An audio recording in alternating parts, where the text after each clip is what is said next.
आज के इस मंच में उपस्थित पश्चिम बंगाल के लोकप्रिय जुझारू मुख्यमंत्री श्री शुभेंदु अधिकारी जी, मान्यवर विधायक श्री सुमित्र चट्टोपाध्याय जी,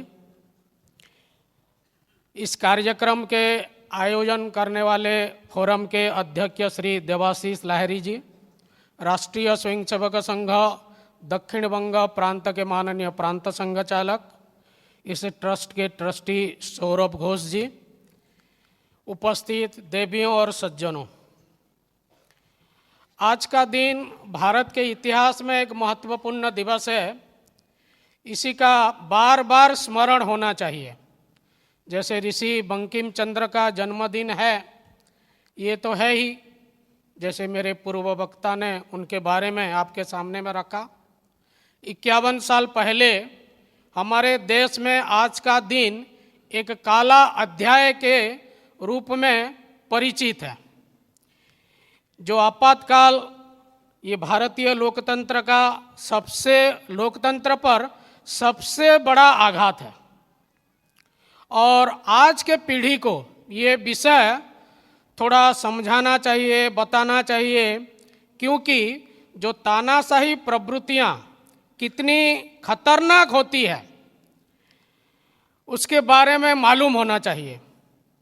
क्योंकि जब 1975 में आपातकाल लागू हुआ तब किस प्रकार सत्ता के लोभ में डूबी मानसिकता लोकतंत्र को कुचल दिया, संविधान को किनारे रखकर मौलिक अधिकारों का दमन किया, प्रेस की स्वाधीनता छीन ली, विपक्ष को जेल में डाल दिया और पूरा देश में एक भय का वातावरण था।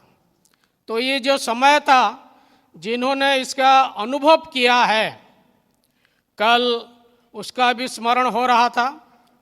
जैसे पूरे देश में ये समय कैसे आ गया। संविधान सभा में बहस के दौरान संविधान के प्रारूप की आलोचनाओं पर जवाब देते हुए डॉक्टर अंबेडकर ने कहा था, मैं उनको कोट कर रहा हूं, मैं यह कहूंगा कि यदि नवीन संविधान के अंतर्गत कोई गड़बड़ी पैदा होती है तो इसका कारण यह नहीं होगा कि हमारा संविधान खराब था, बल्कि यह कहना चाहिए कि सत्तारूढ़ व्यक्ति ही अधम था, नीच था। ये बाबा साहेब आम्बेडकर का वक्तव्य है और हमने देखा 1975 में ये विषय सामने भी आ गया। ये जो पूरा विषय क्रम आपातकाल कैसे हुआ, आपातकाल से पूरा मुक्ति देश कैसे मिला, हम सबको पता है।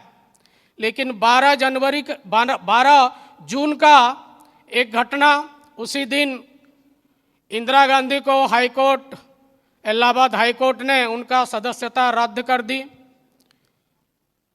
शाम आते आते गुजरात का जो निर्वाचन हुआ था उसका फलाफल घोषणा हो गया था, कांग्रेस परास्त हो गया और उसी समय जनता मोर्चा ने वहाँ विजयी हुआ।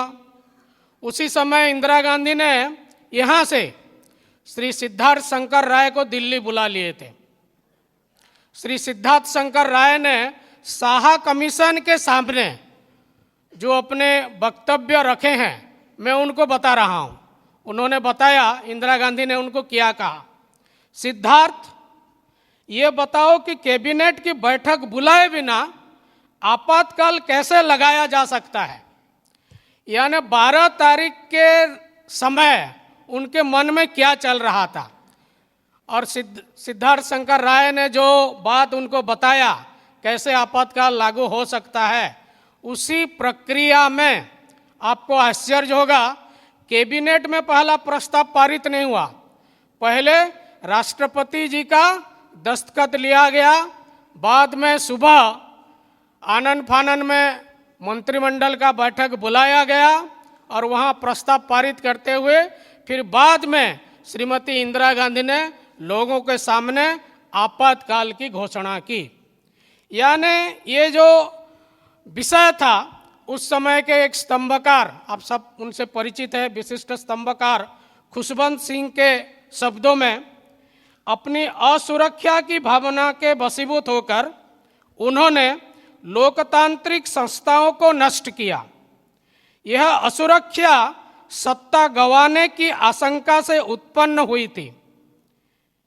रहा उनका अहंकार, तो वह स्वयं को भारत के अघोषित राज परिवार नेहरू खानदान की उत्तराधिकारी होने की उनकी स्वयंभू धारणा की उपज था।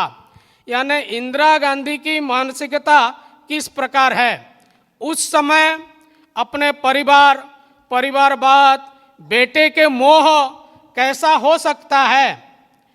वॉशिंगटन पोस्ट में लुइस सिमंस की एक बहुत ही दिलचस्प और सचित्र रिपोर्ट उस समय प्रकाशित हुआ था।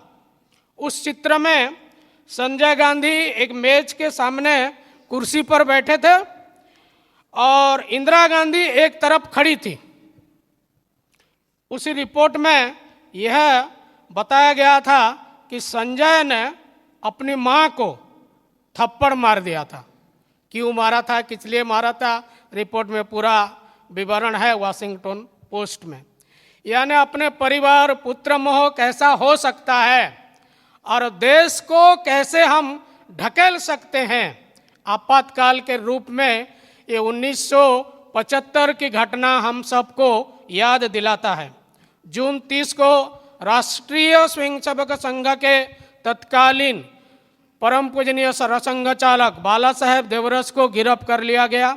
बाद में राष्ट्रीय स्वयंसेवक संघ को 4 जुलाई को प्रतिबंधित कर दिया। और हम सबको पता है कि लोक संघर्ष समिति के नाम से उस समय पूरे भारत में एक सत्याग्रह चला। 14 नवंबर 1975 से 26 जनवरी 1976 तक 1 लाख से ज़्यादा सत्याग्रही सत्याग्रह करते हुए गिरफ्तारी दी। उनमें से 80,000 राष्ट्रीय स्वयंसेवक संघ के स्वयंसेवक थे। ये पूरा लड़ाई केवल राजनीतिक दल ऐसा कर रहे थे ऐसा नहीं, समाज जागरूक था। समाज को जागरूक करने का काम उस समय किया गया था। लोकतंत्र को बचाने की जिम्मेदारी केवल राजनीतिक दलों की नहीं बल्कि समाज के हर अंग की है। उस कालखंड में जो संघर्ष हुआ वह केवल राजनीतिक नहीं था बल्कि वह भारत के आत्मसम्मान की संघर्ष था। यह देश के लोकतंत्र को बचाने का संग्राम था। एक समय विंस्टन चर्चिल ने बताया था, कभी कहा था, भारत लोकतंत्र के योग्य नहीं है। लेकिन हमने दिखाया कि भारतीय नागरिक अवसर आने पर लोकतंत्र के रक्षक बनते हैं, बलिदान देते हैं और उसे जीवित रखते हैं। अभी अभी पश्चिम बंगाल का जो चुनाव हुआ उसी प्रक्रिया का एक विषय रहा कि लोकतंत्र बचाने के लिए समाज कैसे आता है। बंगाल की जनता ने भारत की आध्यात्मिक परंपरा और हिंदुत्व विचार की विजय सुनिश्चित की। इस जो निर्वाचन हुआ इसी में बंगाल की जनता पूरे समाज के सामने एक विशिष्ट लक्ष्य लेकर सामने बढ़े। हमको पता है अंग्रेजों ने एक इकोसिस्टम तैयार किया था। वो जेम्स मिल से लेकर मेकले तक, जेम्स मिल हमको पता है कि उन्होंने भारत का इतिहास लिखा। कभी भारत आया नहीं था, भारत का किसी भी भाषा उनको पता भी नहीं था, भारत के किसी भी ग्रंथ का उनको अध्ययन नहीं था। सेकेंडरी टर्शियरी सोर्स में वो उन्होंने भारत का इतिहास रखा। उनसे लेकर आगे चलकर मेकेले तक एक इकोसिस्टम जो भारत को अपने जड़ से काटने का प्रयास किया था।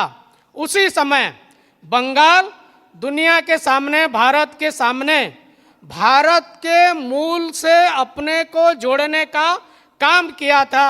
ये बंगाल के हम सभी को पता है। राजा राममोहन राय को भारतीय पुनर्जागरण का अग्रदूत माना जाता है। उन्होंने हिंदू समाज में व्याप्त अनेक कुप्रथाओं और रूढ़ियों पर प्रहार किया। किन रूढ़ियों पर, किनके रूढ़ियों पर? उनके सुधार मुख्यतः हिंदू समाज को केंद्र में रखकर किए गए थे, क्योंकि हिंदू समाज ही भारतीय समाज का आधार था। एक लेख श्री राजनारायण बोस ने लिखा था, prospectus of a society for the promotion of the national feeling among the educated natives of Bengal. इसी को पढ़कर श्री नवगोपाल मित्र ने 1867 में मित्र मेला शुरू किया, जो कि बाद में हिंदू मेला या स्वदेशी मेला के नाम में पहचाने गया है। ऋषि बंकिम चंद्र की वंदे मातरम, आज उसका हम 150वां वर्ष मना रहे हैं। भारत की गौरवशाली अतीत, संकटग्रस्त वर्तमान और पुनरुत्थानशील भविष्य भारत का प्रतीक थी ये वंदे मातरम। भारतीय चिंतन में मनुष्य को केवल शरीर के रूप में नहीं, बल्कि शरीर, प्राण, मन, बुद्धि तथा आत्मा से युक्त पंचकोशात्मक सत्ता के रूप में देखा गया है। इसी प्रकार वंदे मातरम में भारत का समग्र स्वरूप प्रस्तुत है। इसकी पहली कड़ी में भारत भूमि का वर्णना है। दूसरी कड़ी में भारत के जन अर्थात लोक चित्रण है, जबकि बाद की कड़ियों में भारत की मन, बुद्धि, प्राण और आध्यात्मिक चेतना का निरूपण मिलता है। तुम्ही विद्या, तुम्ही धर्म, ये विद्या क्या है? ये विद्या, यह भारत की आध्यात्म विद्या है जो मोक्ष का मार्ग दिखाता है। मैं को छोटा कर हम, मैं से कटते कटते कटते हम, ये शब्द भारत के लोगों के मन में आए, यही तो धर्म है। ये कोई रिलीजियन नहीं है। धर्म की ऐसे व्याख्या हमारे पूर्वजों ने किया है। और जब भारत स्वाधीन हुआ, स्वाधीन भारत में भी हमारे जो नेतृत्व ने विचार पूर्वक हमारे लोकसभा में धर्म चक्र प्रवर्तनाय, राज्यसभा में सत्यम वद धर्मम चर, सर्वोच्च न्यायालय में यतो धर्म ततो जय, यह उल्लेख किए हैं। और तो और हमारे राष्ट्रीय ध्वज, तिरंगा ध्वज के ऊपर धर्म चक्र का समावेश है। ये धर्म कोई रिलीजियन को दर्शाने वाला नहीं है, क्योंकि धर्म का अंग्रेजी रिलीजियन नहीं है। बंगाल ने केवल इसी विषय को नहीं, आगे चलकर स्वामी विवेकानंद ने माना था कि भारत की आत्मा हिंदुत्व में निहित है और राष्ट्रीय जीवन का आधार धर्म है। इतिहासकार श्री R.C. दत्त ने, उन्होंने इतिहास लिखा, बंगाल का इतिहास, a brief history of ancient and modern Bengal. उन्होंने आगे चलकर बंगाली भाषा में ऋग्वेद 1885 में, महाभारत 1889 में, रामायण 1896 का अनुवाद किया। क्यों? ताकि शिक्षित हिंदू अपने सांस्कृतिक जड़ों से, अतीत से जुड़े रहें। प्रोफेसर प्रफुल्ल चंद्र राय, हम सबको पता है, हिंदू केमिस्ट्री लिखी।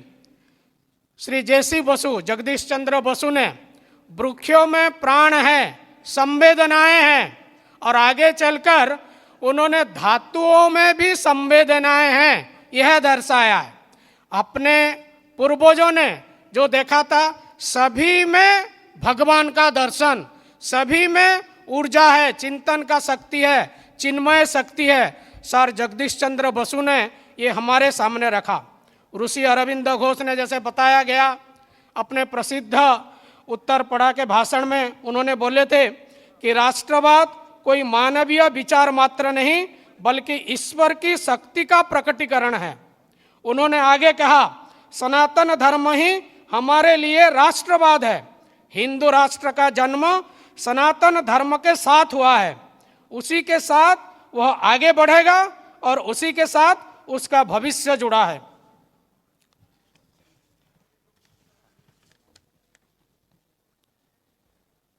कविगुरु रविंद्रनाथ ठाकुर स्वदेशी आंदोलन के जरिए रक्षाबंधन उत्सव हो, शिवाजी महोत्सव हो और बसंत पंचमी के दिन उन्होंने अपने विश्वविद्यालय का जो स्थापना किया वैदिक मंत्र के उच्चारण के साथ। श्री बिपिन चंद्र पाल ने भारतीय राष्ट्रवाद के प्रमुख सिद्धांतकार थे। उन्होंने हिंदू रिव्यू की स्थापना की, कहीं बंगाल के रिव्यू ऐसा नहीं। उन्होंने अपने पुस्तक श्री कृष्ण में भारतीय संस्कृति और एकता की व्याख्या की है। वे अपने लेखों में अक्सर हिंदू राष्ट्र के शब्द का प्रयोग करते थे और भारत माता को राष्ट्र की आत्मा मानते थे। अभी अभी पश्चिम बंग के चुनाव ने फिर एक बार अपनी सांस्कृतिक पहचान को स्पष्ट रूप से अभिव्यक्त किया है। बंगाल की अस्मिता और भारतीय अस्मिता एक अभिन्न यह दिखा दिया है। बंगाल के भाषिक अस्मिता के आधार पर अलग करने के षड्यंत्र इस चुनाव ने ध्वस्त कर दिए हैं। बंगाली भाषा अलग होते हुए भी इसकी अस्मिता भारत की आध्यात्मिक अस्मिता से अलग नहीं वरन उसका अभिन्न हिस्सा है। यह इस चुनाव के परिणामों ने सिद्ध किया है। यह चुनाव भारत का सर्वसमावेशी एकात्म और आध्यात्मिक जीवन दर्शन अर्थात हिंदुत्व एक बार फिर मुखर होकर सामने आया है। फिर बात आता है केवल हम निर्वाचित सरकार को सभी दायित्व सौंप दें क्या? अभी मंच पर हमारे पश्चिम बंग के मान्यवर मुख्यमंत्री जी उपस्थित हैं। बंगाल के उत्थान के लिए उन्हीं के ऊपर केवल जिम्मेदारी है क्या? ये प्रश्न आता है। ये प्रश्न का उत्तर अगर अब ढूंढेंगे तो मुझे लगता है केवल राजशक्ति से समाज का परिवर्तन ये संभव नहीं है। राजशक्ति के साथ लोक शक्ति भी आगे आना चाहिए, क्योंकि लोक शक्ति समाज की वह सामूहिक, नैतिक, सामाजिक, लोकतांत्रिक शक्ति जो राष्ट्र के जीवन को दिशा देती है। यह शक्ति जनता की जागरूकता, संगठन, चरित्र सहभागिता और राष्ट्रीय चेतना से निर्मित होती है। जयप्रकाश नारायण ने एक आह्वान दिया था उस समय, सिंहासन खाली करो कि जनता आती है। यह वाक्य लोक शक्ति की इसी भावना को व्यक्त करता है कि लोकतंत्र में अंतिम जनता के पास होता है। लोकतंत्र में अंतिम शक्ति जनता के पास होती है। आज की आवश्यकता क्या है? इस परिप्रेक्ष्य में श्री रविंद्रनाथ ठाकुर ने स्वदेशी समाज में उसको बहुत ही अच्छे ढंग से हमारे सामने उपस्थापित किया है। 1904 में उन्होंने भारत के पुनर्निर्माण के लिए समाज शक्ति को केंद्र में रखा। उनका मानना था कि भारत का जीवन केवल राज्य पर आधारित नहीं रहा है, बल्कि समाज की आंतरिक संगठन शक्ति पर आधारित है। इसलिए उन्होंने एक ऐसे नायक की कल्पना की जो समाज को जागृत और संगठित करे। उन्होंने शब्द प्रयोग किया था नायक। ये नायक कैसा होना चाहिए? स्वदेशी समाज में वर्णित नायक कोई सर्वशक्तिमान नेता नहीं है। वह एक चरित्रवान, सेवाभावी, नैतिक और संगठनकर्ता व्यक्तित्व है जो समाज की सुप्त शक्ति को जागृत करता है। ऐसे सामाजिक नेतृत्व गांव-गांव, मोहल्ला-मोहल्ला में खड़ा होना चाहिए। आप सब यहाँ विद्वत जन, मैं आपसे निवेदन करूँगा, जैसे समुद्र में नाविक जाता है, जाते समय वापिस आने के लिए समुद्र का जो तट है पहचानने के लिए जगह जगह पर समुद्र के तट पर लाइट हाउस लगा हुआ रहता है। आप सभी समाज के ऐसे लाइट हाउस जैसे हैं, समाज को दिग्दर्शन देने वाले। समाज को दिग्दर्शन देंगे ऐसा नहीं है। रविंद्र बाबू के जैसे जो बताए थे नायक निर्माण करना है, इस नायक निर्माण करने के प्रक्रिया में आप सहभागी हों, ऐसा आप सबसे मेरा विनम्र निवेदन है। मुझे आप लोगों ने सुना, इसलिए सबको धन्यवाद, और अनुष्ठान ने भी मुझे यहाँ पर बुलाया, इसलिए उनको भी धन्यवाद। नमस्कार।